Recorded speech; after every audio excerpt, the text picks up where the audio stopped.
Assalamualaikum warahmatullahi wabarakatuh. Perkenalkan, nama saya Musakir, NIM 32119087 dari Politeknik Negeri Ujung Pandang.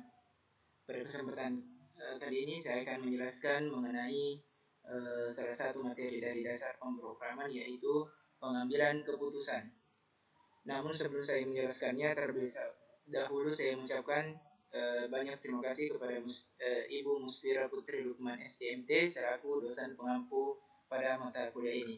Oke, tanpa berlama-lama lagi langsung saya menjelaskan poin pertama pada pengambilan keputusan, yaitu operator kondisi. Operator kondisi. Banyak persoalan yang diperlukan untuk membuat keputusan. Contoh sederhana berupa mengatur agar komputer bisa menyimpulkan bahwa suatu bilangan merupakan bilangan genap atau bilangan ganjil. Untuk keperluan pengambilan keputusan semacam itu, C menyediakan beberapa jenis pernyataan berupa pernyataan if else, dan pernyataan switch. Adapun operator kondisi terbagi tiga. Yang pertama, operator relasi. Operator relasi bisa dipakai untuk membandingkan dua buah nilai. Hasil perbandingan berupa keadaan benar atau salah. Adapun perbandingannya seperti pada tabel di bawah ini. Yang pertama, lebih dari. Yang kedua, lebih dari atau sama dengan. Yang ketiga, kurang dari. Yang keempat, kurang dari atau sama dengan. Yang kelima, sama dengan. Dan yang kelima, tidak sama dengan. Yang kedua, operasi logika. Operasi logika bisa dipakai untuk menghubungkan ekspresi relasi. Adapun tabelnya yang kedua yaitu sebagai berikut. Yang pertama yaitu operator AND. Yang kedua, operator OR. Dan yang tanda seru yaitu operator NOT atau tidak. Yang ketiga, prioritas operator logika dan relasi. Tabel berikut ini memberikan penjelasan singkat mengenai prioritas di antara berbagai operator logika dan operator relasi. Yang pertama, tanda seru atau tidak. Yang kedua, lebih besar. Yang kedua, lebih besar sama dengan. Yang keempat, lebih kecil. Yang kelima, lebih kecil sama dengan. Yang ketujuh, sama dengan. Yang ketujuh tidak sama dengan. Yang kedelapan N, dan yang ke-9 OR. Pernyataan if. Pernyataan if mempunyai bentuk umum if kondisi atau pernyataan. Bentuk ini menyatakan jika kondisi yang diseleksi adalah benar, nilai logika sama dengan 1, maka pernyataan mengikutinya akan diproses. Sebaliknya, jika kondisi yang diseleksi adalah tidak benar, maka pernyataan yang mengikutinya tidak akan diproses. Adapun diagram alir dari if, yang pertama yaitu kondisi. Jika benar, maka jadi pernyataan. Adapun jika salah, langsung melewati pernyataan.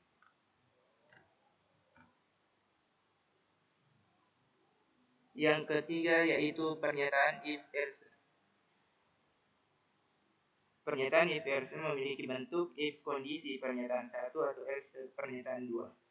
Diagram alir dapat dilihat seperti pada gambar berikut. Kondisi, jika salah langsung pernyataan 2, jika benar maka pernyataan 1. Adapun contohnya seperti gambar di samping ini. Yang keempat, pernyataan if di dalam if. Di dalam suatu pernyataan if atau if else bisa saja terdapat pernyataan if atau if else yang lain. Bentuk seperti ini dinamakan seperti nested if. Secara umum bentuk dari pernyataan ini adalah sebagai berikut. If kondisi 1, if kondisi 2, if kondisi N, pernyataan else, pernyataan else, pernyataan else, pernyataan. Yang kelima, pernyataan else if. Contoh implementasi nested if ini misalnya pembuatan sebuah program kalkulator sederhana. User memberikan masukan dengan format operan 1, operator operan 2. Jenis operasi yang dikenakan bergantung pada jenis operator yang dimasukkan oleh user. Oleh karena itu, program akan mengecek apakah operator berupa tanda pengalih, pembagi, penjumlahan, atau pengurangan. Jika operator berupa tanda pengalih, maka operan 1 akan dikalikan dengan operan 2. Jika berupa tanda pembagi, maka operan 1 akan dibagi dengan operan 2. Jika penjumlahan, maka operan 1 akan dijumlahkan dengan operan 2. Dan jika berupa tanda pengurangan, maka operan 1 akan dikurangi dengan operan 2. Yang keenam, pernyataan switch. Pernyataan switch merupakan pernyataan yang dirancang khusus untuk menangani pengambilan keputusan yang melibatkan sejumlah alternatif, misalnya untuk menggantikan pernyataan if bertingkat. Bentuk umum pernyataan switch adalah switch ekspresi, case konstanta 1 pernyataan 1, break, case konstanta 2, case konstanta n pernyataan n, break, default, break. Dengan ekspresi dan dapat berupa ekspresi bertipe integer atau bertipe karakter. Demikian juga konstanta 1, konstanta 2, sampai konstanta n dapat berupa konstanta integer atau karakter. Setiap pernyataan i, pernyataan 1 sampai pernyataan n dapat berupa pernyataan tunggal atau pernyataan jamak. Dalam hal ini, urutan penulisan pernyataan case tidak berpengaruh. Proses penyeleksian berlangsung sebagai berikut. Yang pertama, pengujian pada switch. Yang kedua, kalau ternyata pernyataan 1 tidak sama dengan nilai ekspresi, pengujian dilanjutkan pada konstanta 2 dan berikutnya serupa dengan pengujian dan pada konstanta 1. Jika sampai pada pengujian case yang terakhir ternyata tidak ada kecocokan, maka pernyataan yang mengikuti kata kunci default yang akan dieksekusi. Selanjutnya, tanda kurung kurawal tutup menandakan akhir dari program penyelesaian kondisi case. Terima kasih, lebih dan kurangnya mohon dimaafkan. Wabillahi taufiq wal hidayah. Wassalamualaikum warahmatullahi wabarakatuh.